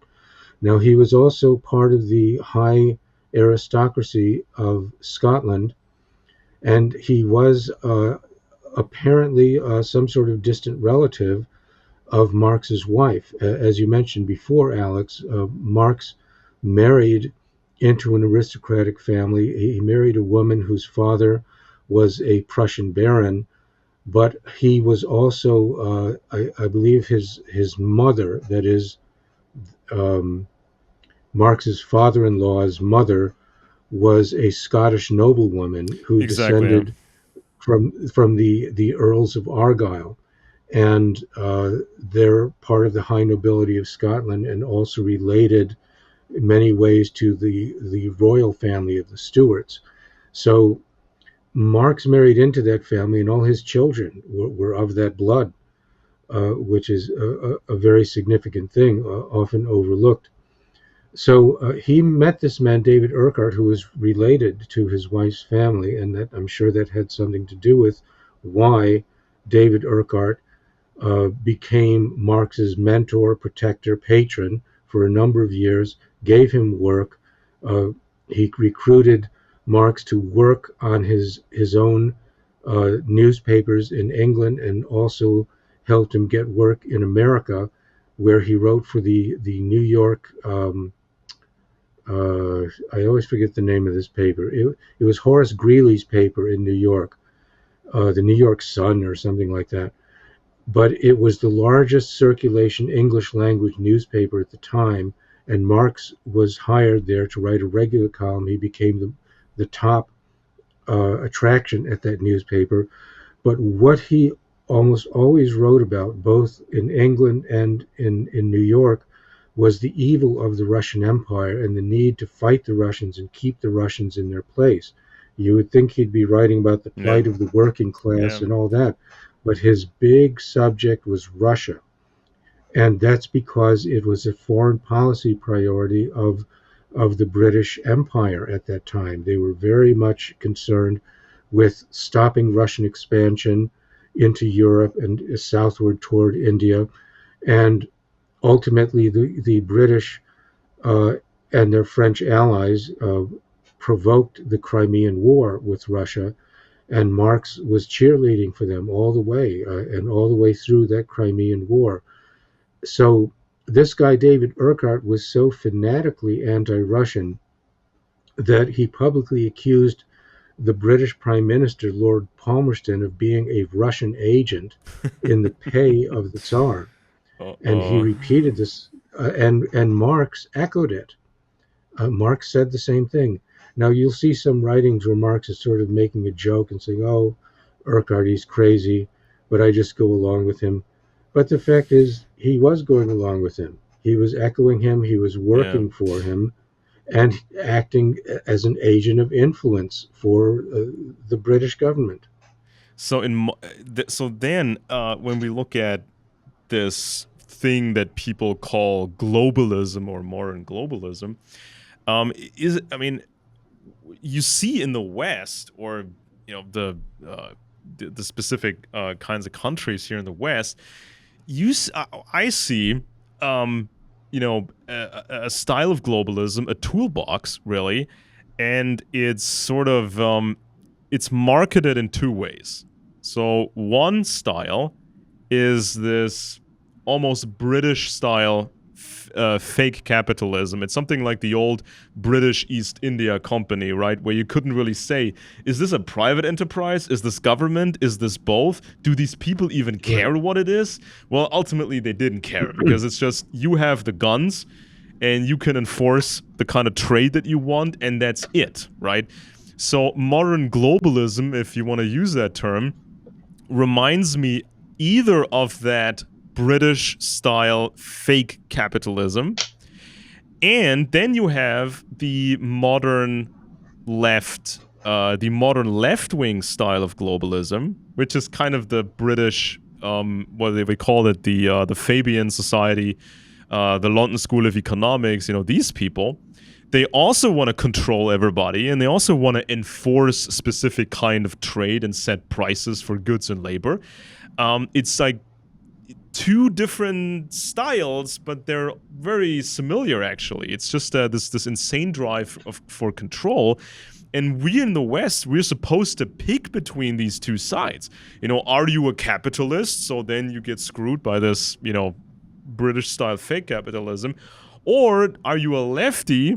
So you can choose the controlled left-wing thing, which is just serfdom anyway. So is this, in a nutshell, how silly and stupid globalism really is? Well, in terms of the propaganda positions that you're talking about, I certainly agree that many artificial ideologies or pseudo ideologies have been set up whose purpose is simply to lead people around in circles and cause people to fight with each other for no good reason. And I've fallen into that just like everyone else. I spent my whole life running around in circles with these ideological tricks that have been put upon us. The question of globalism itself, of course, at its is basically about who will rule the world, who rules the world now, if anyone does, or who will rule it. And in my own work, especially in the last few years, I've tried to keep it very simple. And as much as I can, I stick with the known facts of conventional history and things that can be verified through respectable academic history. And where I speculate, I mean, I speculate, but I try to ground everything in the most known, most obvious facts. And to me, the most obvious fact is that we live in an English speaking world. We live in a world where the British Roundtable movement of the more than 100 years ago succeeded in its goal of uniting all the English speaking countries in a single, effectively a super state, which we can see defined by transnational organizations and treaties, such as the Five Eyes Intelligence Agreement, an extraordinary arrangement that basically says that all the English speaking countries share intelligence and take part in each other's intelligence operations. An extraordinary arrangement. And under these arrangements, English speaking people effectively rule the world. And this is obvious and undeniable. So I start with that. I start with the obvious and say, well, how did this happen Yeah, it's a toolbox, right? chronologically? Because you're What? describing a toolbox. Right. And it just seems to me what I, in terms of the toolbox that I'm focused on, that I see, is something I've been researching for more than 20 years, which is color revolution. And in this book, my latest book, I come out and say what I never did before, that color revolution is the secret weapon of the British Empire and has been for at least since the time of the French Revolution. I mean, when we think of the secret of British power, we think of course, the Royal Navy, and we think of the Bank of England, which provided unlimited capital and all that sort of thing. These are the conventional, traditional explanations for British power.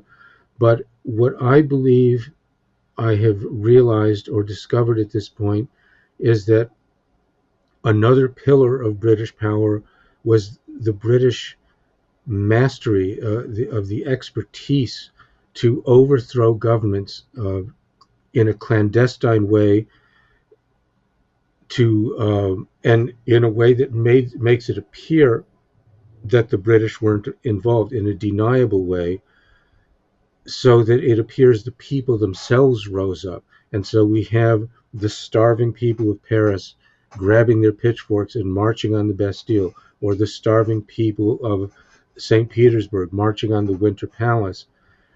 But in reality, behind those events, we have the hidden hand of British intelligence, which actually instigated these uprisings for their own reasons of state. And this is the very definition of a color revolution. And so, what I finally came to grips with is that the French Revolution and the Russian Revolution, and maybe every revolution of this whole period we call the Age of Revolution, maybe every significant revolution of that time was actually a color revolution, which is to say, a foreign sponsored coup, usually Yeah. sponsored by the I mean, British, ultimately, masquerading as an yeah, I mean, uprising. ultimately, a significant shift in power happened in Britain. At the turn of the centuries of between the 1600s and the 1700s, right? So this is when the House of Stuart was no more. The Catholics were not running Britain anymore, but now you had this new crew coming in, and so this was like a bunch of Europeans from the mainland. So you had like the the House of Nassau being involved in changing, the leadership of Britain, and others. And then this new king happened, King George I, who spoke German, who was from that German place, Hanover, which was like a mini kingdom at the time. So, and so they had this new king, and they installed all these other people that nobody's ever supposed to look into. And they kind of they had a revolution, or they had a coup d'état to change power in Britain and to have Britain. And so then this new king, he wanted to stay out of the spotlight to a large degree. And then under his command, we saw the new British Freemasonry and its sister organization, which was the Royal Society for Science. And many people don't actually know that British Masonry and the Royal Society, they belong together. And even Masonry, or British Masonry, has a significant focus on research because they wanted to control scientists. And so, and also, British Masonry was, in my view, used for a controlled enlightenment. So they could transform the way Britain looked like, and not have chaos such as in France or later in Russia. So they had these tools and they had these people in place. And when I looked at that, I thought, where did these people get so good? Why did they get so good? Where does this expertise come from, really, right? Because they were very professional in what they did.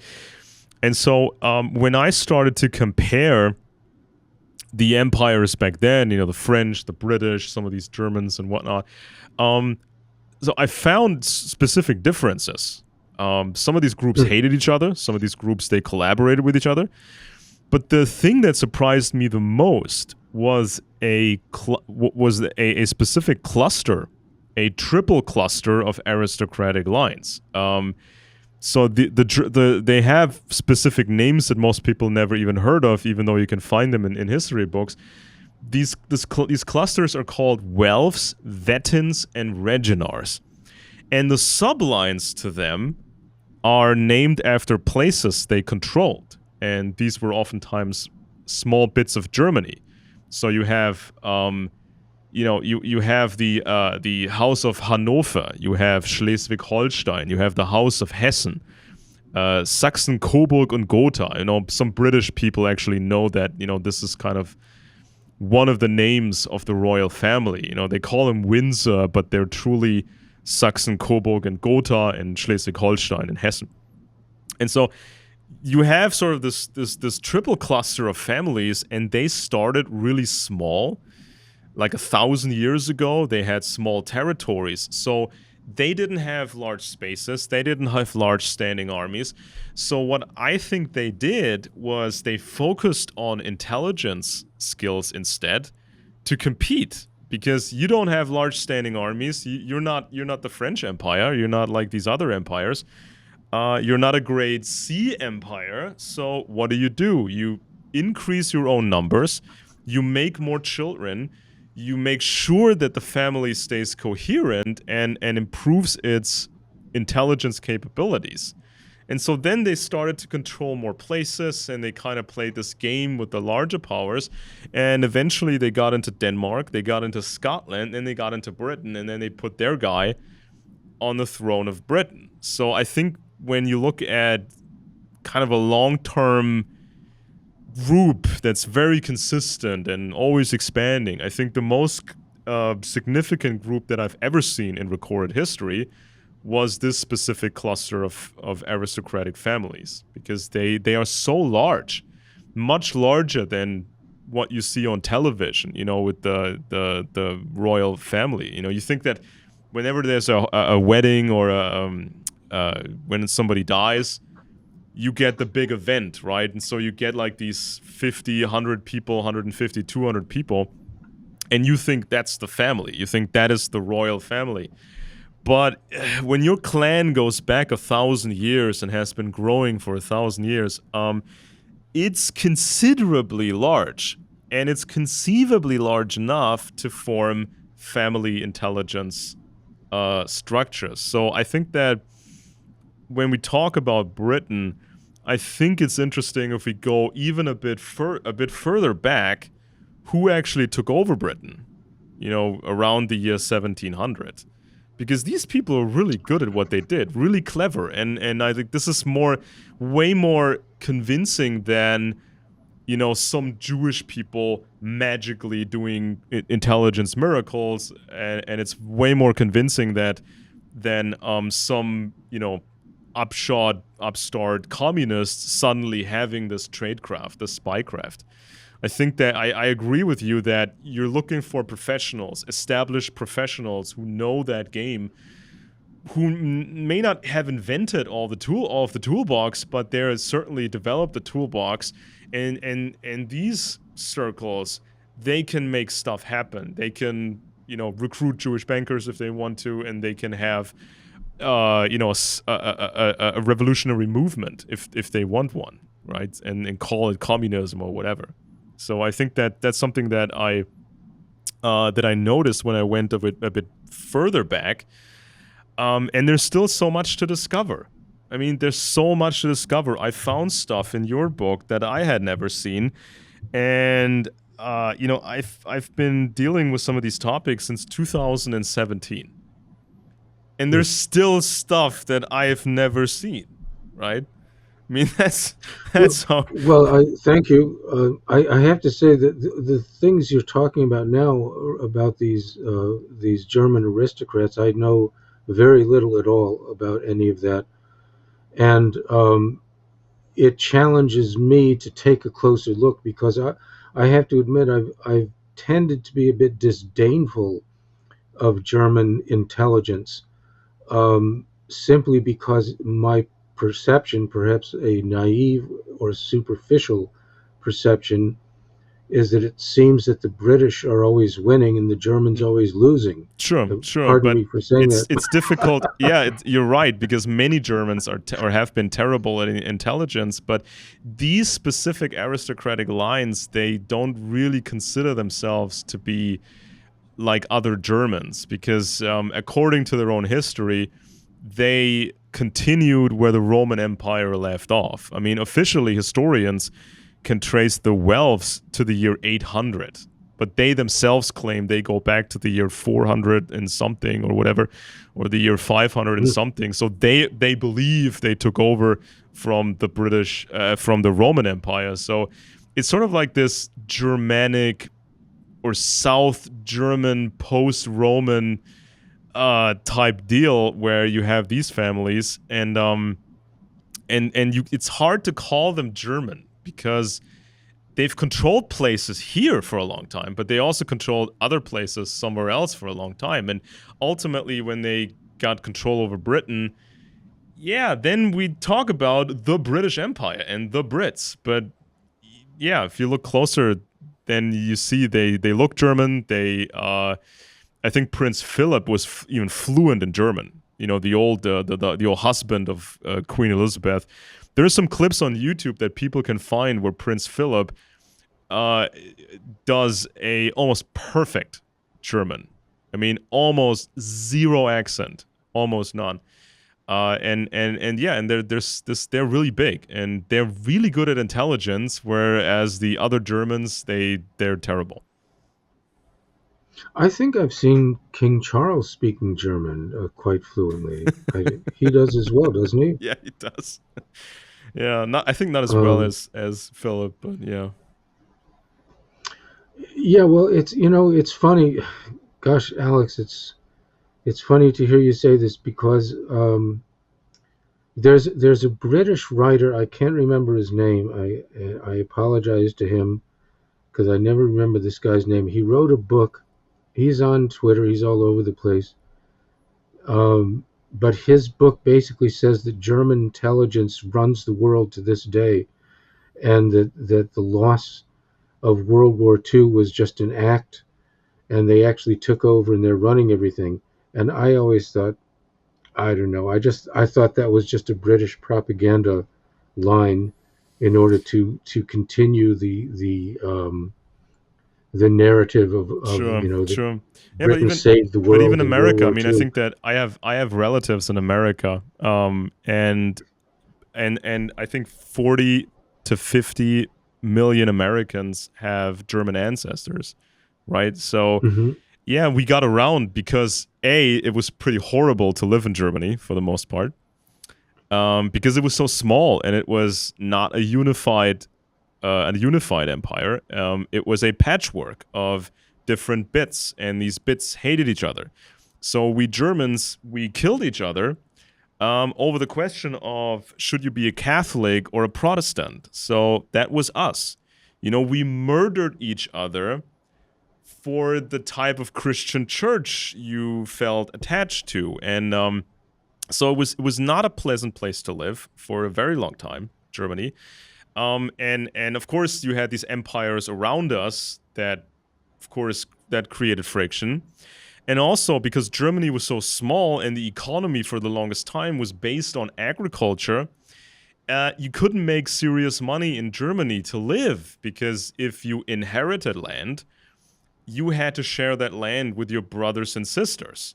And then the next generation, they got even less land from, the parents. And so it was such a miserable place for such a long time that many Germans tried their luck elsewhere. Now, some Germans, they went to Russia under the Tsars and they tried to do something there. Some Germans, they went to Britain and became Brits, and a lot of Germans went to America and became Americans. So I think this is a point that I always I always say when I encounter racism online. When somebody is on a total white power trip, and people, they love fascism and they hate everybody else, and they always whine and complain. That supposedly, the elders of Zion are running the world, so non-white people, not white people, run the world and the migration, and so it's these other people running everything. And I tell them, actually, objectively, the people running this earth, the most successful, tyrants, really, or rulers, the most successful people in that regard, they look like everybody here. They look distinctively German, right? I mean, they speak English, but in terms of their heritage, a couple hundred years back, it's all German or post-Roman, south of Germany, right? These people, they actually run things because, for one reason or another, they were more successful than the others. So you got to be careful when you say, well, the Brits or the Americans or the Germans. If you are more specific, you can discover all sorts of really crazy and interesting things that can help us in our world today. Because most people, they hear a term like globalism, and they think, conspiracy, mythology, right? They think, it's the Jewish conspiracy, and others, they hear something else, or they misinterpret basic terms, and they don't read books, and they just follow along what they read on the internet. But if you follow any standard ideology, your thinking becomes controlled and your actions can be predicted. And I think that nowadays with psychometrics, which is also pretty much dominated by the Brits, like Cambridge Analytica and such, they can actually predict what you're going to do, how you will react. They can run simulations because you have different groups in society and they follow these baseline ideologies and they grew up a certain way. So you can predict their behavior. So I mean, I think it's finally time people started to think for themselves and get outside these boxes and get to know all these other boxes and what's beyond the boxes, right? Well, let me just ask you, Alex, are you saying the Germans are actually the ones ruling the world? Is that where we're going here?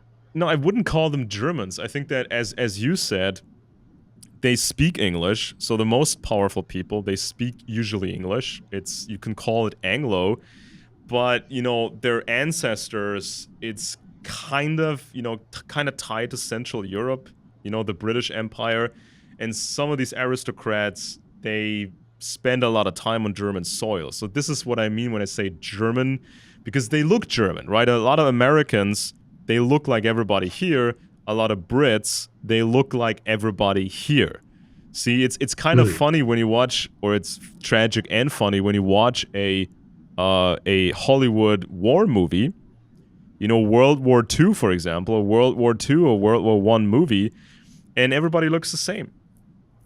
You know, it's like, you know, oh, the Germans are fighting the French or the Brits, and yeah, and then come the Americans, but they all kind of look the same. And some movie directors, they even had to use some tricks to, you know, keep that from the audience, how similar we all were, especially the looks of it, not culturally, but you know, a lot of war movies, they tend to show very little of German faces, especially the Nazi faces, right? You see a few German soldiers in close-up and whatnot, but usually you keep your distance. Because if you look at these Germans too closely, these actors, they look just like most Americans do. So this is what I mean, and I get into detail in this about this in my books, so there's no misunderstanding, right? Because if you just say, well, Germans rule the world, people go, huh? What? It's just like, what do you mean? But you can call them Anglos, you can call them, or Anglo elite, because it's like a very tiny circle that's keeping among themselves, right? Well, I clearly have to get busy reading your books.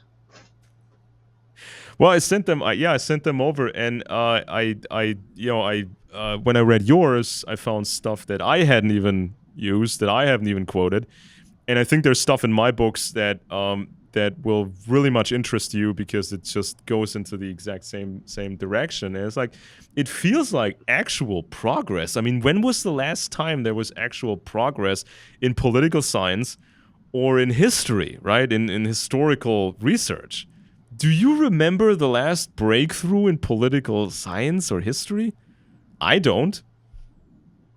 I think the ideologies are stuck in the 1800s. I mean, when do you get to see progress? Well, that's a good question. I mean, I'm of the baby boom generation. I still pretty much see things the way I was brought up to see them, but it seems like the whole world's going kind of crazy right now. I don't understand anything that's happening. So, well, I think the toolbox, I mean, if you look for constants, because the world is a big place and it's a very old place and nobody can know everything and every detail, but if you look for constants, I look for the toolbox, you know, the imperial toolbox. Then I look for, you know, according to scientific definitions, at true human evil, and I look at espionage, the way espionage works. And I think that when you know these three things, at least, the imperial toolbox, scientific understanding of evil, and the intelligence world, I think that's how you really make progress. Because as you said earlier, if you're not really getting it, you're just running in circles. It's like you're a lab animal. You're like this little lab animal, and you're running around in a labyrinth that was created for you, and somebody's looking at you while you run around in these predefined, you know, tunnels, right? what is the scientific definition of evil? Well, it's just what we understand better now about extreme pathological states. You know, people call that, I think the correct term now is antisocial personality disorder, which basically means that part of your brain, a module in your brain doesn't really work for one reason or another, so you don't have empathy. And so you are capable of absurd evil, even when it's not a defensive situation, even when it's not, totally necessary for survival or anything.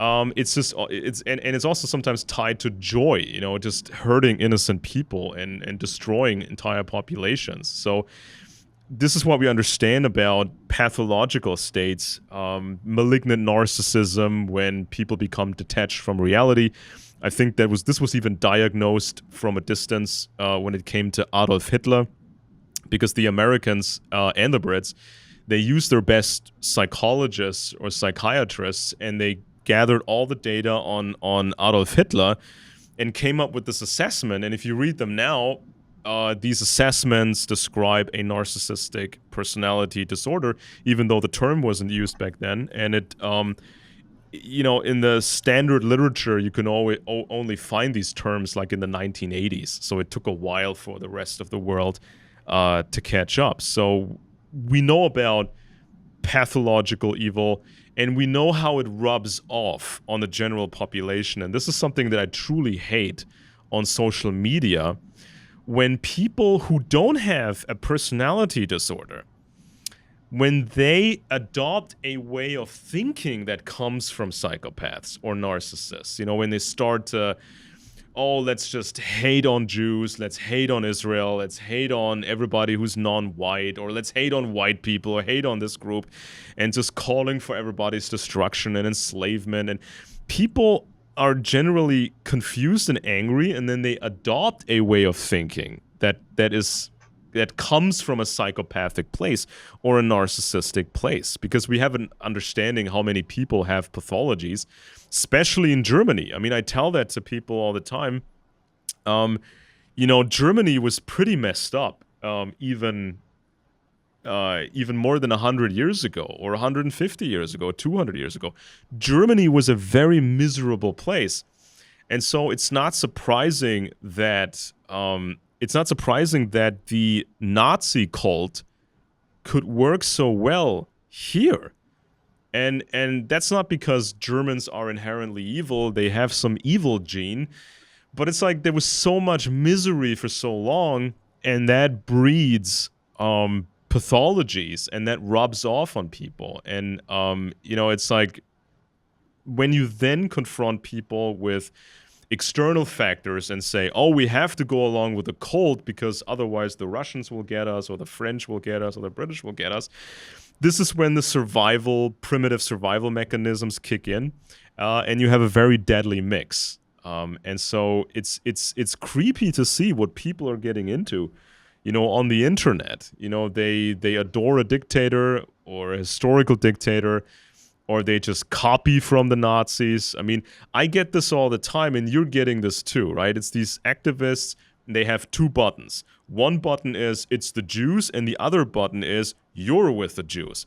And so when I get, button number 1 and 2, me being a German, I tell them, well, first they say, I must be a Jew. And I say, well, first of all, we killed all the Jews here, or my ancestors did. We killed all the Jews, so there's almost zero Jewish people in Germany. It's very, very few people. So the probability of actually encountering a Jew is super low to begin with, because we killed them all. Second, my ancestors, they had to undergo the government vetting process. So if you wanted to marry, if you wanted to join any of these organizations, they would trace your family background, I think 3 generations into the past. And if you had a trace of Jewish, you would be killed. And so by Nazi standards, all my ancestors were just German. Okay, that's number 2. Next thing, there's a guy on Wikipedia. His name is Theo Benesch, or Theo Benesch, and he was my father's uncle, and my father grew up with him. And so Theo was a true believer. He joined the Nazi movement early. He fought as a young kid in World War I. Total nut, cold as ice. Fought in the First World War as a kid, became a Nazi early on, and when you joined early, they truly liked you and they trusted you, and he became the highest ranking party member in Bavaria, and at some point he served in Berlin in the parliament. So he was not just peak Nazi, for that matter. In between his political career steps, he actually worked in a significant capacity at the worst rag in human history, which was Der Stürmer. This was the most anti-Semitic publication in the world. And I think that, parts of social media nowadays, or, the internet nowadays, all these different accounts, that's exactly like Der Stürmer back then. So I very much understand how this craziness worked back then. And so my own family was, involved in peak Nazi. So I tell people that, no, I'm not Jewish. And, there's no Jewish people around me because they don't want to live here because we killed them all a while ago. So no, I'm not Jewish. I'm as German as it gets. But then they say, these activists, well, you're still working for the Jews, right? Because you're covering up for the Jews. And it just goes in circles. But I think you can sort of, you can still get your point across sometimes, and other people can see that. And you can say, no, the Rothschilds did not take over Britain with nothing but loans and a courier system. That's not how the world works. And it's always like when you're in a dictatorship or a sort of tyranny, the people oppressing you, they look like you, right? If you live under communism, if you live in North Korea, if you live in some backwater dictatorship, if you live under the Nazis, your oppressors, your rulers, they kind of look like you, right? So you can't just constantly blame people for, because they look different. You have to understand history and the toolbox and what that all means. I mean, you're getting the same crap, right, on the web. People don't read your book and they say, well, because you're positioning yourselves against conspiracy mythology, that means you're part of the conspiracy. Right. Absolutely. The craziness. But I think even craziness becomes a strategy in the toolbox of empires, because if you unbalance people and you push all this craziness on them, and if you allow pathologies to appear in society, and this is how you unbalance people, because people are so busy earning money and dealing with horrible people around them, they don't have the time or the energy to really study how things work. And that's why they fall back on these gimmicky ideologies. But I think that your book your book is a serious step in the right direction. People really have to get on these chapters and just go in this direction and then go in that direction, because this is what can get you out of this silly circus that we're in. All right. I think I've pretty much gone through my notes here. Does anything else you want to add? You want to just recommend besides getting the book and reading it? I think you covered all the bases, Alex. It was a lot of fun, very stimulating discussion.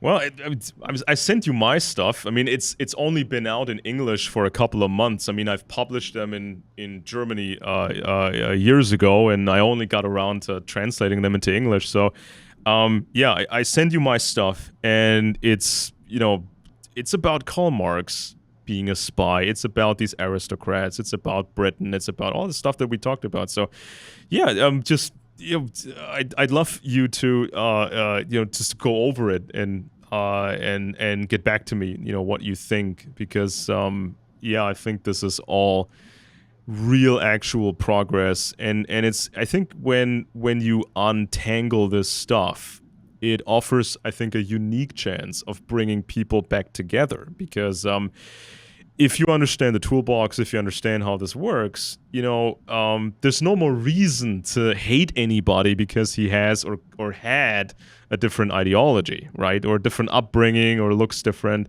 I think this can really bring people back together. So I would strongly recommend that people read that book and they start to talk in a different way, not just copy activism on the web and then just hammering people with it. But relearn how to have a conversation and how to entertain new thoughts. So yeah, just get back to me and tell me what you think. I'm really interested in your opinion. And thank you for the time. Thank you for the effort. And is there what is the website that people can find you at? Well, my website is richardpoe.com. I'm also on Substack, and of course, I'm on Twitter at Real Richard Poe. All right, so this is how you can find more material on that. Thank you again for the time and the effort, and yeah, maybe we'll talk again soon.